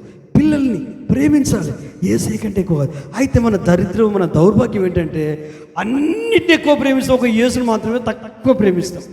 ఇది అందరి జీవితంలో నిజం. ప్రతిరోజు నువ్వు చెక్ చేసుకోవాలి, ఎవ్రీడే చెక్ చేసుకోవాలి. 1,00,000 రూపాయలు వచ్చింది, చెక్ చేసుకోవాలి. ఒకవేళ దేవుడు ప్లేస్లో ఉంటే 10,000 దేవుళ్ళు ఇస్తాం. లేకపోతే అమ్మో ఈ 10,000 పిల్లలకు కావాలి కదా, ఫీజులు కట్టాలి కదా. దేవుడిని అంతరంగాన్ని చూసి దీవించే దేవుడు కదా. అందుకనే ఇజ్రాయెల్ చేసిన పొరపాటు మనం చేయొద్దని, ఇజ్రాయెల్ ప్రవర్తించినట్టు మనం ప్రవర్తించొద్దని, ఆ యొక్క సమూయేలు కుమారులు ప్రవర్తించినట్టు మన పిల్లలు ప్రవర్తించొద్దు, మనము ప్రవర్తించొద్దని, సమూయేలులాగా చనిపోయేంత వరకు ఆయన ఆలోచనను పొందుకొని, ఆయన ఆలోచనతోనే మన కుటుంబాన్ని కట్టుకుంటూ ముందు కొనసాగుదాం. మనుష్య విధానం మనకు అక్కర్లేదు, దేవుని విధానం మనకు కావాలి, దైవిక విధానం కావాలి. ఇప్పుడు చూడండి, ఇప్పుడున్న ప్రభుత్వాలు చూడండి, మెయిన్ కీ పోస్టులలో నరేంద్ర మోడీ ఉన్నాడు కదా, కీ పోస్టులు అంతా బ్రాహ్మణ్సే ఉన్నారండి. అది జడ్జీలు కావచ్చు, ఈ ఈడీలు కావచ్చు, సిఐడీలు కావచ్చు, పెద్ద పెద్ద కేంద్ర మంత్రి కావచ్చు, ఇంకా ఆ మంత్రి ఈ మంత్రి అన్ని మొత్తం వాళ్ళు చూస్తే వాళ్ళు నార్త్ ఇండియన్స్ కావచ్చు, కానీ బ్రాహ్మణ్సే వాళ్ళు మొత్తం కీపోస్ట్. అందుకనే వాళ్ళు ఆడింది ఆట, పాడింది పాట నడుస్తుంది. ఇప్పుడు కూడా ఏం చేశాడు తెలుసా? లాజిక్ ఏంటంటే జగన్ను సపోర్ట్ తీసుకున్నాడు.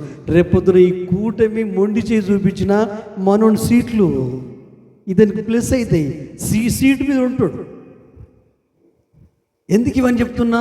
ఈ బయటి పరిపాలన తెలిస్తే ఆత్మ సంబంధమైన పరిపాలన మనకు తెలుస్తుంది, ఆత్మ సంబంధమైన జీవితం మనకు తెలుస్తుంది, బయటి శరీర జీవితం మనకు తెలిస్తే ఆత్మీయ జీవితం ఎలా ఉండాలో తెలుస్తుంది. అన్నీ కంపేర్ చేసుకోవాలి, మనకు మనమే క్రాస్ చెక్ చేసుకోవాలి. అవును, నేను ఎలా ఉన్నా, నా లైఫ్ ఎలా ఉంది, నా బ్రతికి ఎలా ఉంది, క్రీస్తు నా లోపల జీవిస్తున్నాడు కదా, నేను విశ్వాసంతో మాట్లాడగలుగుతున్నానా, విశ్వాసంతో జీవిస్తున్నానా, నేను మాట్లాడితే ఎదుటి వ్యక్తికి విశ్వాసం కలుగుతుందా, భక్తి కలుగుతుందా, సమర్పణలోకి వస్తున్నాడా, క్రీస్తుని హత్తుకుంటున్నాడా, ఇవేముండే. ఈ మందిరంలో ఉన్నప్పుడు అన్ని మంచిగా ఉంటాయండి, జస్ట్ మర్చిపోతాం కదా, మళ్ళీ పెళ్ళికనే పోతుంది, ఈ విన్నది కూడా గుర్తుండదు. అందుకే ఈ క్షణము నుండి ఇప్పుడు నేను మాట్లాడే ప్రతి మాట మీరు వినకముందు నేను వింటా, తెలుసా మీకు? మీరు వినకముందు నేను వింటా, వింటూ మాట్లాడతా. ఒక్కవేళ కొంచెం ఏదన్నా వెనక ముందు ఏంటంటే మళ్ళీ నేను సరి చేసుకోవాలి. కాబట్టి చాలా జాగ్రత్త. నీ లైఫ్ దేవుడు ఏ రీకోని ఎన్నుకున్నాడు, ఇజ్రాయేల్ ఉన్నారు, అక్కడ యూదులు ఉన్నారు. యూదులు యేసుప్రభుని నమ్మరు. జ్యూస్ ప్రవక్త కొరకే చూస్తున్నారు, మెస్సే కొరకే చూస్తున్నారు. కొంత గుంపు ఉంది, వాళ్ళు యేసే నమ్మేటోళ్ళు ఉన్నారు. ఒక బ్యాచ్. కొంతమంది యెహోవాను నమ్మేటోళ్ళు. అదే యెరూషలేములో శనివారమే అన్ని మందిరాలు తెరుస్తారు. ఆదివారం కొన్ని చోట్లలో ఆరాధన జరుగుతుంది యెరూషలేములో. కానీ ఆ యెరూషలేములో లేని వారికి ఉన్న ధన్యత నీకు నాకు ఇచ్చాడు. గ్రామంలో ఉంటున్న మనకిచ్చాడు, ఈ ప్రాంతంలో ఉంటున్న మనకిచ్చాడు, ఈ సంఘంలో ఉంటున్న మనకిచ్చాడు. మనం ధన్యులం. కాకపోతే మనం చేయాల్సింది ఏంటంటే, దేవుని ఆలోచనలో ఎంత పవర్ ఉందో నువ్వు గుర్తిస్తే తప్ప మనం మార్పు చెందలేము. దేవుని థాట్లో ఎంత పవర్ ఉందో, ఆ మాటలో ఎంత శక్తి ఉందో, ఆయన వాక్కును పంపి ఆ గుంటలో ఉన్న వారిని బాగు చేశాడు. ఆ వాక్కులో పవర్ ఉంది, ఆయన ఆలోచనలో పవర్ ఉంది. ఎప్పుడైతే నీకు అర్థమవుతుందో లైఫ్ ట్రాన్స్ఫార్మ్ అయ్యి. నేను ఆ విధంగా ప్రయత్నం చేస్తున్నాను. పర్ఫెక్ట్ అని చెప్పను, నేను అర్థం చేసుకుంటూ ఆచరిస్తూ చెప్పడానికి ప్రయత్నం చేస్తున్నాను. హల్లెలూయా. ప్రభు నాకు చెప్పింది ఏంటంటే, మీరైనా ఎవరైనా ఎదుటి వ్యక్తి గౌరవించాలని ఎప్పుడు కోరుకోకండి. హల్లెలూయా. ఇది కనుక మీ మైండ్లోకి వెళ్ళిపోతే మీరు చాలా హ్యాపీగా ఉంటారు. గుర్తుపెట్టుకోండి, నిజం అబద్ధం కాదు. ఎదుటి వ్యక్తి నన్ను గౌరవించాలి, నన్ను ప్రేమించాలి అనేది మీ మైండ్లోకి వెళ్ళి తీసేయాలి. దానికంటే ముందు అసలు నన్ను గౌరవిస్తున్నావు ప్రభు, నువ్వు నన్ను ప్రేమిస్తున్నావా అని అడిగినామనుకో, అరే నేను ప్రేమించాలంటే ఇది చేయరా బాబు, నేను ప్రేమించాలి, నేను ఇది చేయరా బాబు అని పరిశుద్ధాత్మ దేవుడు మనతో మాట్లాడతాడు. హల్లెలూయా. యేసు ప్రభు చెప్పాడు కదా, అవతల వాళ్ళు వందన వచనం చేయాలనుకుంటే ముందు నువ్వు చేయంటాడు. వాళ్ళు నీకేం చేయాలని కోరుకుంటే నువ్వు ఫస్ట్ అది చేయంటాడు. యేసు ప్రభు సూత్రం అది, ఆయన లైఫ్ స్టైల్ అది. 4 సువార్తలు కొన్ని 100 సార్లు చదవండి, నమిలి మింగండి. కాకపోతే దృశ్య రూపకంగా చదవండి. ఆయన స్వభావాన్ని క్యాచ్ చేయండి, ఆయన ఆలోచనను పట్టుకోండి. బైబిల్ చదువుకుంటూ పోండి, ముగించడానికి సంవత్సరం ఒకసారి ముగించడానికి. కానీ 4 సువార్తలు చదివేటప్పుడు మాత్రము అక్కడ ఎవరెవరు ఉన్నారు, ఎవరితో ఏం మాట్లాడాడు, ఆడ ఎట్లా ప్రవర్తిస్తున్నాడు, ఎట్లా ఆయన మాట ఉంది, ఆయన విధానం ఏంటి అని బాగా చదువుతున్నా. నెలల తరబడి ఆయననే కేంద్రంగా చేసుకొని చదువుతున్నా. ఎందుకంటే అన్ని నామముల కంటే పై నామం యేసే నామం. ఆయన ఈ భూమి మీద అడుగుజాడలు ఉంచిపోయాడు కదా, ఆయన మనిషిలాగా రక్త మాంసాలతో జీవించాడు కదా. నాకేం జరిగినా ఫస్ట్ ఆ సమస్యలో, ఆ కష్టంలో యేసే నిలబెట్టి చూస్తా. నువ్వైతే ఏం మాట్లాడతావు ప్రభు అని ధ్యానపూర్వకంగా ఆయన చెప్తాడు. నేనైతే దాని గురించి ఏం పట్టించుకోను, ప్రార్థన చేస్తాను. నీ భార్య పట్టించుకో, నీ పిల్లలు పట్టించుకో, నీ కుటుంబం పట్టించుకో, నువ్వు చేయగలిగేది చెయ్యి, మిగతా దేవుడు చూసుకుంటాడు. నా ఫ్యామిలీ ఏం పట్టించుకుంటలేదని నువ్వు పని చేయకుండా ఉండకు, నువ్వు చేస్తూ ఉండవు. ఎవరి గురించి చేస్తున్నావు? నీ కుటుంబం గురించి చేస్తున్నావు. ఎవరి గురించి చేస్తున్నావు? నీ ఆత్మీయత కొరకు చేస్తున్నావు. నువ్వు చేస్తూ ఉండవు. ఒక్కరోజు నీలాంటి ఎన్లైట్, నీలాంటి ప్రత్యక్షత కలిగిన వాళ్ళను దేవుడు లేపుతాడు. నీ ఫ్యామిలీలో, నీ కుటుంబంలో లేపుతాడు. నేను బాధపడ్డ ప్రతిసారి దేవుడు చెప్పేదా అదే, నువ్వు చేస్తూ ఉండు, అలాగూ లేపుతారు. వజ్రంతో కోస్తారు కదా, కొన్ని వజ్రాలు దొరుకుతాయి, కంగారు పడాల్సింది ఏమీ లేదు. హల్లెలూయా. కాకపోతే కొంచెం కేటగిరీ ఉంటుంది, తెలియకనే ఒక చిన్న ఉపమానం చెప్పి నేను క్లోజ్ చేస్తాను. మట్టి మోసే వ్యక్తి ఉన్నాడు. మట్టి మోసే వ్యక్తి ఆ రోజులలో, ఇప్పుడు కూడా కొంతమంది ఎర్రమన్ను అమ్ముతూ ఉంటారు. ఆ రోజులలో అమ్మేది తీసుకొచ్చి ఎర్రమట్టి, ఎందుకంటే ఇల్లు అలకడం కొరకు. అట్లా మట్టి అమ్మే వ్యక్తి, ఆ వ్యక్తికి గాడిద ఒకటి ఉంది, ఎందుకంటే ఇది బరువులు మోస్తుంది. ఆయనకు అంతే తెలుసు, ఆయనకు కష్టపడి డబ్బులు అంతే తెలుసు. అదే ఊర్లో ఒక సావుకారు ఉన్నాడు. ఆ సావుకారికి ఏం తెలుసు? కిరాణా షాప్ పెట్టుకోవాలని తెలుసు, కూర్చొని సంపాదించాలని. కొంచెం మెదడుకు పదులు పెట్టాడు. ఈ వ్యక్తి ఏమో ఒళ్ళునే కష్టపెడుతున్నాడు. అయితే ఆ ఊర్లో ఒక వజ్రాల వ్యాపారం ఉన్నాడు. ఆ వ్యక్తి వజ్రాలు వ్యాపారం చేస్తున్నాడు. ఈ వ్యక్తి మట్టి తవ్వుతుంటే ఒక రాయి, విచిత్రమైన రాయి దొరికింది. అరే ఈ రాయి బాగుందే అని ఆ గాడిద మెడగట్టాడు. ఎందుకంటే దాని మీద ప్రేమ ఉంటుంది కదా, ఎందుకంటే వాళ్ళని పోషిస్తుంది, అది వాళ్ళకు పోషణ దానివల్లనే జరుగుతుంది. అయితే ఈ చిల్లర సామాన్ కొరకు వెళ్ళాడు. ఈ గాడిదని తీసుకొని వెళ్తే ఆ సావుకారు దృష్టి ఈ గాడిద మీద పడ్డది. ఆ మెడలో ఉందే అది ఆ రాయి మీద పడ్డది. అరే ఏంట్రా రాయి చాలా బాగుంది, నువ్వు నాకు అమ్ముతావు అన్నాడు. అమ్ముతా అన్నాడు. ఏమి వాళ్ళు చెప్పారంటే 1 కేజీ బియ్యం ఇస్తే సరిపోతుంది అన్నాడు. నో ప్రాబ్లం, ఎందుకంటే ఫుడ్ కావాల్సింది అదే కదా. కేజీ బియ్యం తీసుకున్నాడు, ఈ రాయి ఇచ్చాడు. అయితే ఆ రోజులలో ఇప్పుడు న్యాయదేవత ముందు త్రాసు ఉంటుంది చూడు, అటువంటి త్రాసులు అండి. ఇప్పుడంటే అన్ని వేరే త్రాసులు వచ్చినాయి. ఇక ఈ కాలం పుట్టిన పిల్లలకి ఈ త్రాసు కొన్నిసార్లు కనపడదు. అప్పుడప్పుడు కూరగాయలు అమ్మేటోళ్ళు తీసుకొస్తారు కావచ్చు, ఇళ్ళలో తెచ్చాడు. అయితే ఆ త్రాసు అన్నాడు, దానికి ఉంటే మధ్యలో బ్యాలెన్స్ దానికి పెట్టాడు ఈ రాయిని మనోడు, ఏ సావుకారి. ఒకరోజు వజ్రాల వ్యాపారం వచ్చాడు. వచ్చి షాప్లో కొంటప్పుడు ఆ త్రాసును చూడాలి. అరే ఈ రాయి ఏంటిది విచిత్రంగా ఉందంటే, పాపం సావుకారి తనకు తెలిసిందే చెప్పాడు, తెలియంది చెప్పలేదు. చాలాసార్లు మనకు తెలియంది మస్తు చెప్తాం, తెలిసింది తెలుసు అను, తెలియంది తెలియదను. ఏం కిరీటం పడిపోదు మనకు. తక్కువ మంచి వేసుకుంటే నో ప్రాబ్లం. నేను అంట నాకు తెలియదనే చెప్తా, తెలిస్తే తెలిసిందని చెప్తా, నాకు తెలిసింది ఇంతే అని చెప్తా. దాని విషయంలో నువ్వు నన్ను తక్కువ మంచి వేసుకున్నా పర్లేదు, ఈయనకేం జ్ఞానం లేదనుకున్నా పర్లేదు. నేను నీ కొరకు కాదు కదా బతికేది, నీ దేవుని కొరకు కదా బ్రతికేది, నా గౌరవం కొరకు కాదు కదా. అప్పుడు ఈ వ్యక్తి ఏంటంటే పలాని వ్యక్తి ఉన్నాడు, ఆ మట్టి మూసిన వ్యక్తి, అతనికి మట్టిలో దొరికిందట. వాడు గాడిద కడితే ఎందుకు నాకు దాన్ని చూడగానే తీసుకోవాలనిపించింది. వానికి 1 కిలో బియ్యం ఇస్తే ఎవరా బాబు అంటే ఇచ్చాడు. 1 కేజీ బియ్యం ఇచ్చి తీసుకున్నాడు. అయితే ఇది నాకు అమ్ముతావా అని ఇది అంటే అతడు ఏమన్నంటే అమ్ముతా కానీ 100 రూపాయలు ఇస్తుంది. అరే వానికి 40 రూపాయల కిలో చొప్పున 1 కిలో ఇచ్చినావు, నీకు 80 ఇస్తా డబుల్, నువ్వు నాకు ఇవ్వంటే లేదు సేటు నేను 100 రూపాయలకు తక్కువ, సార్ నేను 100 రూపాయలకు తక్కువ అంటే సరేరా నేను రేపు సాయంకాలం వస్తా అని వెళ్ళిపోయాడు. ఇది వజ్రాల వ్యాపారం. వెళ్ళిపోయిన తర్వాత ఏం జరిగింది తెలుసా? పక్కూరులో ఒక వజ్రాల వ్యాపారం, ఈ ముగ్గురు లెవెల్ పక్కూరు వచ్చి చూశాడు. అరే ఇది అమ్ముతావా అంటే అమ్ముతా, కానీ 100 రూపాయలకు 1 రూపాయికి తక్కువ అన్నాడు.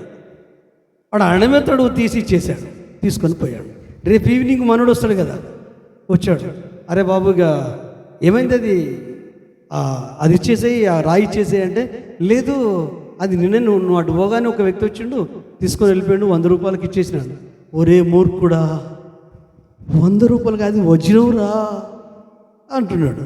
అంటే ఇది అంటాడు, నాకు వజ్రం విలువ తెలియదు, ఆ మట్టి మోసటోనికి వజ్రం విలువ తెలియదు, వజ్రాల వ్యాపారికి వజ్రం విలువ తెలుసు. కాబట్టి వాడు నువ్వు 80 రూపాయలు అంటే పిసినారితనంతో 100 రూపాయలు అంటే 80 రూపాయలు అని చెప్పి నువ్వు వెళ్ళిపోయావు. రేపు సాయంత్రం ఆయన వచ్చాడు, నచ్చడంతోనే 100 రూపాయలు ఇవ్వడంతోనే తీసుకొని పోయాడు. దీంట్లో మనం నేర్చుకోవాల్సింది ఏంటంటే, హల్లెలూయా, మనం నేర్చుకోవాల్సింది ఏంటంటే దేవుని మాట వరాల మూట కంటే విలువైంది, వజ్రాల మూట కంటే విలువైంది. ఆ మాట విలువ తెలియాలి అంటే నువ్వు వజ్రాల వ్యాపారం అయి ఉండాలి.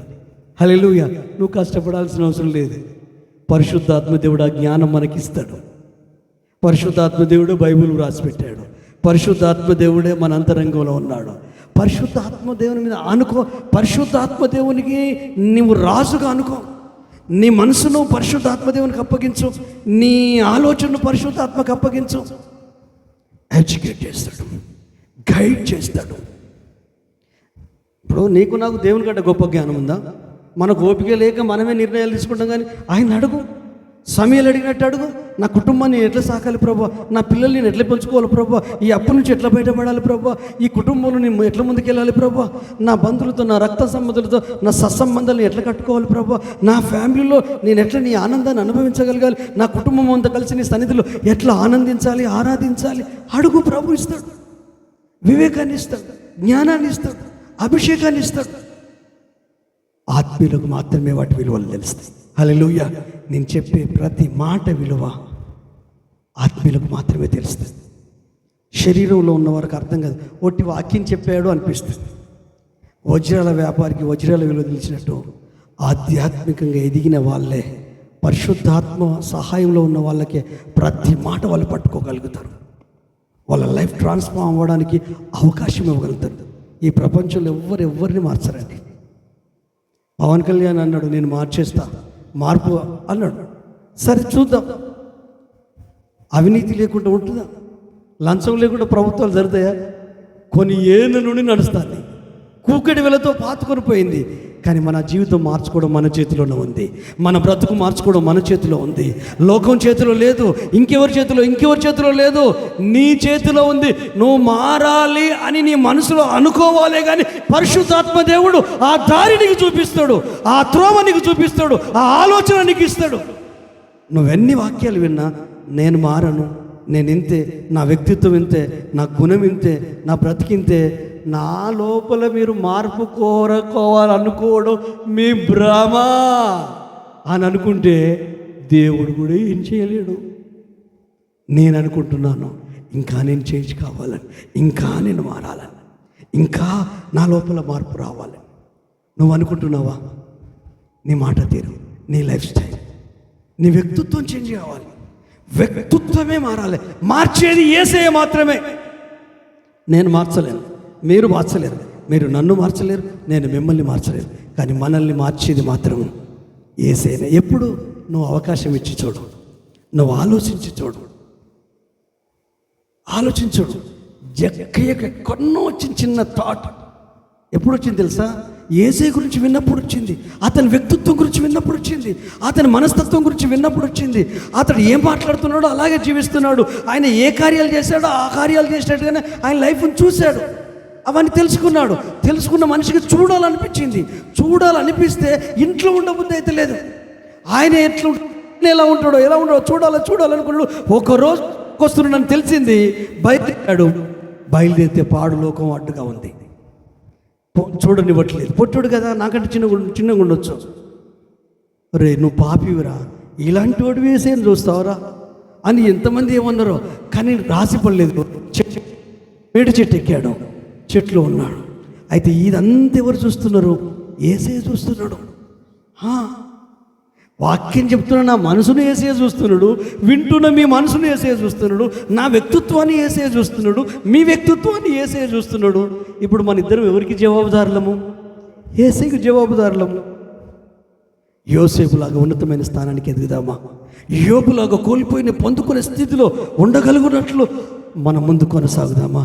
లేక యేసయ్య అడుగుజాడలో అడిగేస్తూ, యేసు ఆలోచించినట్టు, యేసు చూసినట్టు, యేసు మాట్లాడినట్టు మన జీవితం మాదిరిగా జీవించడానికి పరిశుద్ధాత్మక అవకాశం ఇచ్చి మార్పుకు నాంది పలుకుదామా? ఎంతమంది ఏమన్నా కూడా ఆశ మాత్రం చావాలి. చెక్కేది ఆశ చావాలి. ఆ ఆశ ఏం చేసింది తెలుసా? యేసయ్యనే జోక్యం కలిగించుకొని, అందరు మౌనంగా ఉండండి రా బాబు, కొంచెం దారి ఇవ్వండి, నేను ఆ చెట్టు దగ్గరికి వెళ్ళాలి అనగానే అందరు దారి ఇచ్చారు. చెట్టు దగ్గరికి వెళ్ళి, ఎందుకు చెట్టు దగ్గరికి వెళ్తున్నాడు అనుకున్నారు. ఆయన పైకి చూసి, జక్కయ్య త్వరగా దిగో, నేడు నేను నీ ఇంట నుండవలసి ఉన్నది. పాపే గుసగుసలు పెట్టుకుంటున్నారు, భుజం వేసి యేసు ప్రభువుని తీసుకోకపోతుంటే. కానీ మనసును చూశాడు, మార్పును చూశాడు, అంతరంగంలో చేంజ్ని చూశాడు. ఇంటికి వెళ్ళాడు, ఇంట్లో కూర్చున్నాడు. ఏం మాట్లాడాడో తెలియదు కానీ అతడు నిలువబడి, అయ్యా సగము ఆస్తి బీదలకు ఇస్తా, అన్యాయం చేసిన వారికి 4 అంతలు చెల్లిస్తా. ఈ రియలైజేషన్ ఎక్కడ స్టార్ట్ అయింది? ఆయన లోపల స్టార్ట్ అయింది. ఎవరి గురించి ఆలోచిస్తే? ఇప్పుడు మనుషుల గురించి ఆలోచిస్తే మార్పు వస్తుందా? అచ్చా మీ అందరి గురించి ఆలోచిస్తే నాకు మార్పు వస్తుందా? నా గురించి మీరు ఆలోచిస్తే మార్పు వస్తుందా? మరి మనకు మార్పు రావాలంటే ఎవరి గురించి ఆలోచించాలి? ఇది లాజిక్, ఇది మిస్ అవుతుంది. ఇంటి పక్కల గురించి ఆలోచించదు. సకల జనుల మర్యాద చొప్పున వీళ్ళ ఆలోచనలు మంది మీద ఉన్నాయి, వీళ్ళ ఆలోచనలు పక్క రాష్ట్రాల మీద ఉన్నాయి, పక్క దేశాల మీద ఉన్నాయి. అరే రేవంత్ రెడ్డి చంద్రబాబు నాయుడు అభినందించాడు. ఎందుకంటే రేపు పొద్దున్న 2 రాష్ట్రాలు, ఒకప్పుడు ఒకటే రాష్ట్రము కలిసి ముందుకెళ్దామని మాట్లాడితే గురు శిష్యులు అని మాట్లాడుతున్నారు. మాట్లాడి no problem. Revanth Reddy speech వండర్ఫుల్గా ఉంటుంది. వాళ్ళు ఏ వ్యక్తి, కేంద్రం సంబంధించిన వ్యక్తి, నా రాష్ట్రం కొరకు కేంద్రం నుండి పక్క రాష్ట్రం నుండి ఏమన్నా రావాలి అంటే వాళ్ళతో స్నేహ భావంతో ఉంటేనే వస్తాయి. లోక సంబంధమైన వ్యక్తులకు ఉన్నప్పుడు పరిశుద్ధాత్మ దేవుని సహాయంతో ప్రభు యొక్క కృపను పొందుకున్న మనము ఆయన నుండి కృప పొందుకోవాలంటే ఆయనకు అవకాశం ఇవ్వాలి, ఆలోచనలో అవకాశం ఇవ్వాలి, మనసులో అవకాశం ఇవ్వాలి, హృదయంలో అవకాశం ఇవ్వాలి. సంవత్సరాలు పట్టదండి మార్పు, ఒక్క క్షణం. ఇప్పుడు నువ్వు అనుకో, ఈ క్షణం నుండి టోటల్ నీ లైఫ్ ట్రాన్స్ఫార్మ్ అయితే నువ్వు అనుకొని చూడు ఎట్లుంటుందో. 1000 ఏనుగుల బలం వచ్చినట్టు అనిపిస్తుంది. ప్రపంచంలో ఆనందం అంతా నీ ఇంట్లో ఉన్నట్టు ఉంటుంది. ఏ బాధ, ఏ నిరాశ, ఏ ఇబ్బంది నీ మనసును కాదు కదా, నీ హృదయాన్ని కాదు కదా, నీ ఆలోచనలు, నీ ఊహలు కూడా తట్టలేదు. ఎందుకంటే ఆ ఊహ యేసు కదా, ఆ ఆలోచనే యేసు కదా, ఆ ఆరోగ్యమే యేసు కదా, ఆ దేవుని చిత్తమే యేసు కదా, ఆయన సంకల్పమే యేసు కదా. ఒక్కసారి ఆలోచించండి. ప్రతిదీ మన కొరకే, మన ఫ్యామిలీ కొరకు, మన అవకతవకలన్నీ సరి చేసుకొని వ్యక్తిత్వం మారనంత వరకు దేవునికి మహిమరా. వ్యక్తిత్వం మారాలి అంటే ప్రభుకు మనం అవకాశం ఇవ్వాలి. నన్ను మార్చు అంటేనే మారుస్తాడు, లేకపోతే మార్చాడు. ప్రభువా, నా పనులు నేను చేసుకుంటా, నాకు అవసరం ఉన్నప్పుడు నేను పిలుస్తా ప్రభువా. పాస్టర్లను పిలుస్తారు కదా, మ్యారేజ్ కొరకు, సావులకో, పెళ్ళిళ్ళకో, అట్లా నిన్ను కూడా పిలుస్తా. వద్దు, నన్ను పిలిస్తే పిలువు, కానీ యేసయ్య సర్వకాలములో, సర్వ అవస్థలలో, సర్వ సమయాలలో, అన్ని సమయాలలో నీలోను నీతోనూ ఉండాలి. నీ ఊపిరి అయిపోవాలి, నీ శ్వాస అయిపోవాలి, నీ జ్ఞానం అయిపోవాలి, నీ ఆరోగ్యం అయిపోవాలి, నీ ఆశీర్వాదం అయిపోవాలి, నీ అభిషేకం అయిపోవాలి. అలా అయితేనే ఈ పాపపు లోకంలో మాలిన్యం అంటకుండా బ్రతుకుతాం. అలా అయితేనే ఈ వ్యతిరేకమైన ప్రపంచంలో పరిపూర్ణతలోకి వెళ్ళగలుగుతాం. అలా అయితేనే ఈ పాప ప్రపంచంలో మన పవిత్రతను మనం కాపాడుకోగలుగుతాం. అలా అయితేనే మనం ప్రశాంతంగా జీవించగలుగుతాం, లేకపోతే జీవించలేం. నువ్వు అనుకున్న విధానం వేరు, దేవుడు నీ కుటుంబం గురించి అనుకున్న ఆలోచన వేరు, నీ పిల్లల గురించి నువ్వు అనుకున్న విధానం వేరు, దేవుడు నీ పిల్లల గురించి అనుకున్న ఆలోచన వేరు.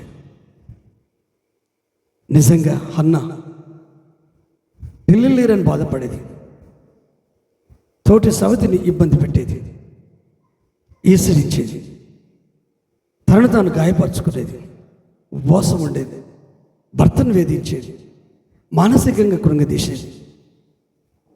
కానీ ఆయన చేసిన మంచి పని ఏంటో తెలుసా?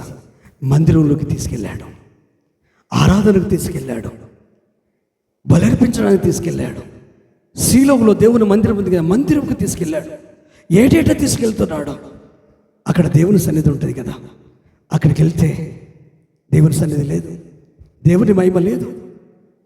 ఏలి కుమారులు వ్యభిచారులు అయిపోయారు, మాంసాపేక్షలు అయిపోయారు, క్రమం తప్పింది అక్కడ మందిరంలో. ఆడ దేవుడు లేడు, దేవుని సన్నిధి లేదు, ఆత్మీయ వాతావరణం లేదు. మందసం ఉంది, దైవజనుడు ఉన్నాడు, కానీ అక్కడ జీవం లేదు. పాపం ఉంది, అక్రమం ఉంది, దుర్మార్గం ఉంది. బలులు ఆగిపోయాయి, సాయంకాల నైవేద్యాలు ఆగిపోయాయి, దహన బలులు ఆగిపోయాయి, ధూపద్రవ్యాలు ఆగిపోయాయి. ప్రజలు ఎవరి గుడారాలలో, ఎవరి గృహాలలో వాళ్ళే ఉంటున్నారు, దేవునితో సంబంధం లేకుండా బతుకుతున్నారు. ఇంతకాలం తన కొరకే బాధపడింది, తన కొరకే వేదన పడింది. నాకు పిల్లలు లేకపోయాయని బాధపడింది. ఆస్తున్న ఆ బాధను తీసేయలేకపోయింది. భర్త ప్రేమ 2 అంతలు ఎక్కువ దొరికినా ఆ బాధను తీసేయలేకపోయింది. ఏడ్చుకుంటూ ఉపవాసం ఉంటుంది. ఎందుకు ఏమో ఆమె మనసులో దేవునికి చోటిచ్చింది, ఆమె ఆలోచనలో దేవునికి చోటిచ్చింది. స్వార్థపూరితమైన నేను ఒక్కదాన్ని నా కొరకు ఆలోచిస్తున్నాను. మందిరం దేవునిది కదా, మహిమ దిగాలి కదా, మా దేహాలు దేవుని ఆలయాలు కదా, ప్రతి శరీరం దేవుని ఆలయం కదా, ఈ ఆలయంలో దేవుని మహిమ ఉండాలి కదా. అయితే తాను అనుకుంది, అయ్యా ఇక్కడ మహిమ ఎందుకు లేదయ్యా? నువ్వు మాట్లాడుతున్నావు కానీ నీ స్వరం వినే వ్యక్తి ఒక్కరు లేరు. నీ స్వరాన్ని వినిపిస్తున్నావు, ఆ స్వరాన్ని ఆలకించి తదనుగుణంగా జీవితాన్ని మార్చుకునే ఒక్క పర్సన్ ఆ సిలువలో లేడు. అది ఆమె గుర్తించింది, గ్రహించింది. ఎప్పుడు తన మీద, తన కుటుంబం మీద, తనకున్న బాధ మీద, కష్టం మీద మనసున్నంతసేపు దేవుని ఆలోచన తనకు అర్థం కాల, దేవుని హృదయం తనకు అర్థం కాల. అయ్యో ఆరాధన లేదే, మహిమ లేదే అని బాధ ఉంది. కానీ అదే సమయంలో ఆ దేవుని కంటే ఎక్కువ తన కొరకు తాను బాధపడింది. సహోదరి, సహోదరుడా, నీవే నిజమైన ఆలయం తెలుసా? నీవే నిజమైన ఆలయం.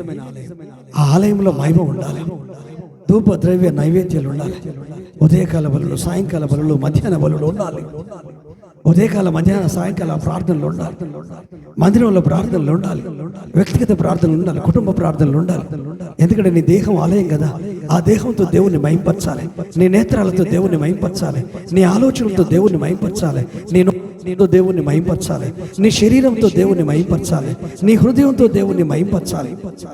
ఎప్పుడైతే ఆమెకు అర్థమైందో మాట్లాడే వ్యక్తి కావాలి. అయ్యా, నువ్వు నా కొడుకునిస్తే ఆ కొడుకును మందిరానికి సమర్పిస్తా.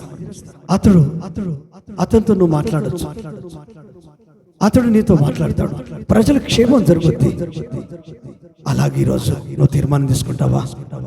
నువ్వు ప్రతి వారం మందిరానికి వస్తున్నావు, ప్రతిరోజు వస్తున్నావు, మహిమను అనుభవించిన అనుభూతి నీకు కలగట్లేదు, దేవుని స్పర్శ నీకు తాకట్లేదు, దేవుని వాక్కు నీ మనసును పట్టుకోవట్లేదు. కారణం ఒంటి నిండా గాయాలున్నాయి, మనసు నిండా బాధలున్నాయి, ఆలోచన నిండా నిరాశలున్నాయి. అవే నేను ఏడిపిస్తున్నాయి, అవే నిన్ను బాధ పెడుతున్నాయి, అవే నీ మనసును కట్టపరుస్తున్నాయి. నువ్వు మందిరానికి వచ్చావు, కానీ గాయాలు నీ లోపల ఉన్నాయి. నువ్వు ఆరాధనలో ఉన్నావు, పాటలే పాడుతున్నావు, నువ్వు వాక్యమే వింటున్నావు, నువ్వు ప్రార్థనే చేస్తున్నావు, నువ్వు చప్పట్లే కొడుతున్నావు, ఆరాధిస్తున్నావు, అన్ని చేస్తున్నావు.